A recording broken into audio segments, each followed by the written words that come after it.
আপনারও স্ট্রবেরি গাছে ফুল আসে কিন্তু ফল কম বা পাতা হালকা হলুদ হয়ে যাচ্ছে?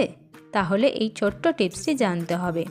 এই সময় স্ট্রবেরি গাছে খুব দরকার হয় ম্যাগনেসিয়াম, আর সেই ম্যাগনেসিয়াম ক্লোরোফিল তৈরিতে সাহায্য করে, যা পাতার রঙকে ঘন সবুজ করে।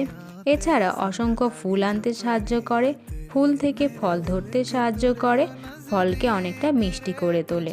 আর সেই ম্যাগনেসিয়ামের একমাত্র উপাদান রয়েছে এপসম সল্টে। এই এপসম সল্ট বাজার থেকে কিনে আনার পর ঠিক এরকম দেখতে লাগে। সেই এপসম সল্ট আধ চামচ 1 লিটার জলের সঙ্গে ভিজিয়ে ব্যবহার করতে হবে গাছের গোড়ায়।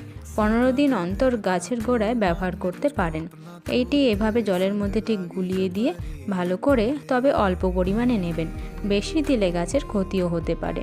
আর এইভাবে প্রতিটা গাছের গোড়ায় ফুল আসছে সেরকম গাছের গোড়ায় দিলে গাছে কিন্তু অনেক ফল ধরবে, আর ফলগুলোর সাইজও কিন্তু বড় হবে।